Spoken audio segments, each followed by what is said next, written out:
सोचिए, हमारी कहानी की जड़ें कितनी गहरी हैं। इतनी गहरी कि उन्हें समझने के लिए हमें वक्त की शुरुआत में जाना होगा, करीब 4 अरब साल पीछे, जब एक छोटे से अकेले सेल ने जिंदा रहने के लिए जो जंग शुरू की थी, उसी ने आखिरकार हमें इंसान बनाया। तो ये कोई मामूली कहानी नहीं है। ये है हमारे ग्रह पर जीवन के सबसे बड़े और सबसे हैरान कर देने वाले सफर की कहानी।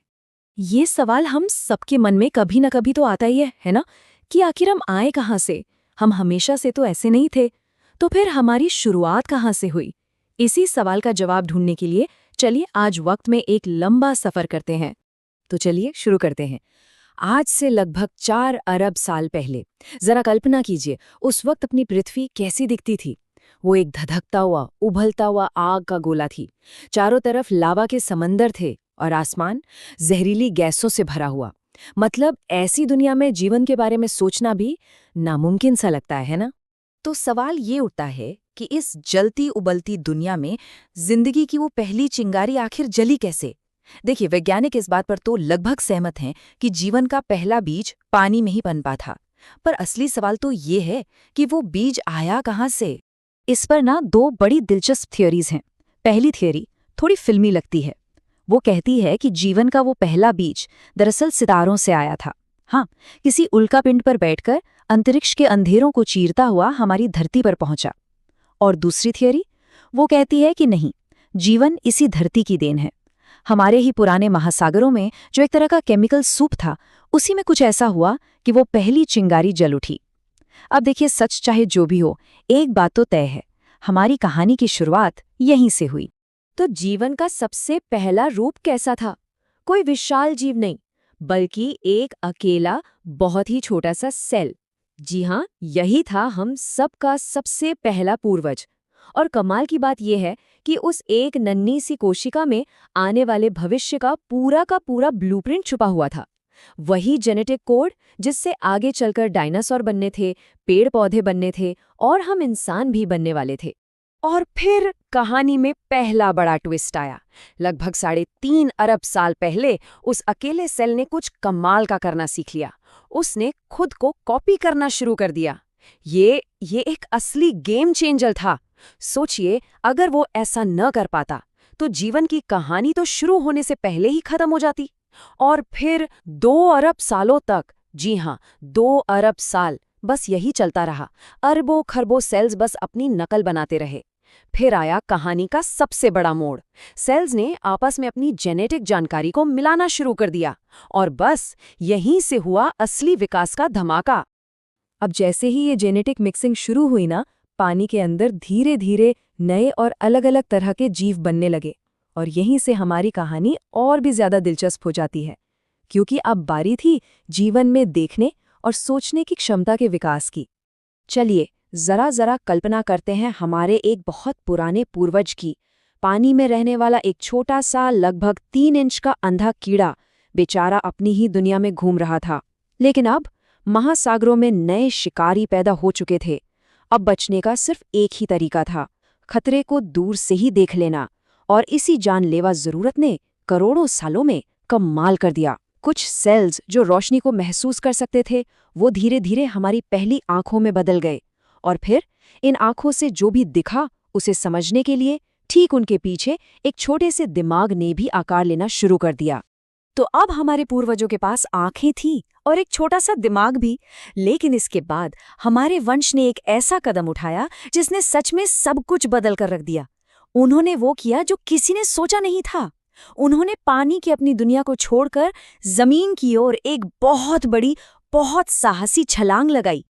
लेकिन सवाल यह है कि आखिर ये हिम्मत आई कहाँ से? असल में ये हिम्मत मजबूरी से आई थी। हमारे वो मछली जैसे पूर्वज उथले और कम ऑक्सीजन वाले पानी में फंस गए थे। उनका दम घुट रहा था, तो सांस लेने के लिए तड़पते हुए उन्होंने अपना सिर पानी से बाहर निकालना शुरू किया। और इसी रोज रोज के संघर्ष से एक बिल्कुल नए अंग का जन्म हुआ, फेफड़े। और फिर वो दिन आया, आज से लगभग 36.5 करोड़ साल पहले, जब हमारे वंश ने पानी को हमेशा के लिए अलविदा कहा और जमीन पर अपनी पहली सांस ली। एक ऐसी नई दुनिया में जहां भरपूर ऑक्सीजन थी और ढेर सारा खाना भी। लेकिन जमीन पर आने का मतलब ये नहीं था कि सब कुछ आसान हो गया। नहीं, जमीन पर हम अकेले नहीं थे। बहुत जल्द एक ऐसा दौर आने वाला था जब इस धरती पर विशालकाय खूंखार जीवों का राज होने वाला था और हमारे पूर्वजों को उनकी परछाई में छिप छिप कर जीना था। डायनासोर के आने से ठीक पहले हमारी पृथ्वी ने अपने इतिहास की सबसे बड़ी तबाही देखी थी। इसे द ग्रेट डाइंग कहते हैं। करीब 25 करोड़ साल पहले इतने ज्वालामुखी फटे कि धरती की 95% प्रजातियां हमेशा के लिए खत्म हो गई। सोचिए, 95%। लेकिन उस बचे हुए 5% में किसी तरह हमारे पूर्वज भी थे। वो बच गए थे। और उसी तबाही की राख से एक नए साम्राज्य का जन्म हुआ, डायनासोर का साम्राज्य। वो विशाल थे, वो ताकतवर थे, वो इस ग्रह के नए राजा थे। अब उनकी दुनिया में जिंदा रहने के लिए हमारे पूर्वजों ने एक बहुत ही अलग रास्ता चुना।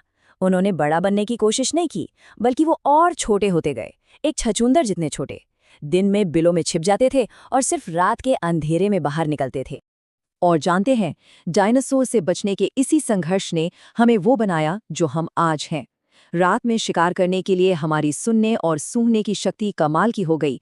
ठंड से बचने के लिए शरीर पर घने बाल आ गए, जिसकी एक निशानी आज भी हमारे पास है जब हमारे रोंगटे खड़े होते हैं।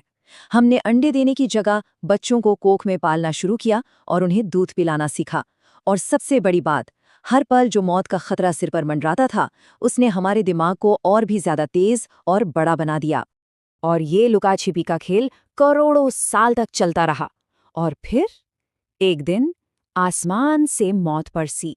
आज से करीब 6.5 करोड़ साल पहले एक बहुत बड़ा एस्ट्रॉयड सीधा आकर पृथ्वी से टकराया और एक झटके में डायनासोर का राज हमेशा हमेशा के लिए खत्म हो गया। डायनासोर का अंत हमारे छोटे से छिपकर रहने वाले पूर्वजों के लिए एक नई शुरुआत थी। अब दुनिया खाली थी और उनके लिए एक नया रास्ता खुल गया था। यहीं से शुरू होता है हमारी कहानी का आखिरी और सबसे रोमांचक अध्याय, मानवता का उदय। तो इस नई दुनिया में हमारे पूर्वज पेड़ों पर रहने लगे, बंदरों की तरह। सब बढ़िया चल रहा था, लेकिन फिर धरती का मौसम एक बार फिर बदला। अफ्रीका के जो घने जंगल थे वो सिकुड़ने लगे, मैदानों में बदलने लगे। अब खाने की तलाश में हमारे पूर्वजों को पेड़ों से नीचे उतरना पड़ा। और इन खुले मैदानों में दूर तक देखने और चलने की जरूरत ने हमें 2 पैरों पर खड़ा होना सिखा दिया। और ये एक इनकलाब था, क्योंकि जैसे ही हम 2 पैरों पर खड़े हुए, हमारे हाथ आजाद हो गए।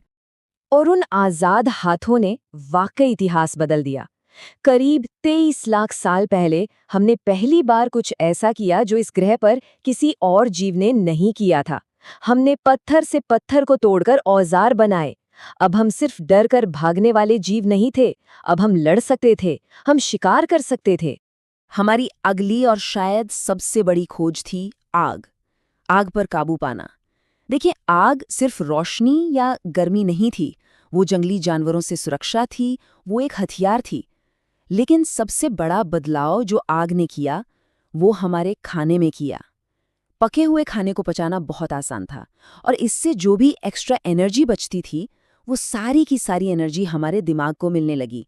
और हमारा दिमाग पहले से कई ज्यादा बड़ा और ज्यादा शक्तिशाली होता चला गया।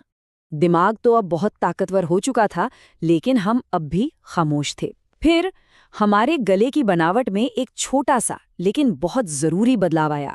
हमारे वोकल कॉर्ड्स नीचे आए और हमने तरह तरह की जटिल आवाजें निकालना सीख लिया। और यहीं से जन्म हुआ भाषा का, हमारी असली सुपर पावर। अब हम एक दूसरे से बात कर सकते थे, मिलकर प्लान बना सकते थे, और सबसे जरूरी, अपना सारा ज्ञान अपनी अगली पीढ़ी को दे सकते थे।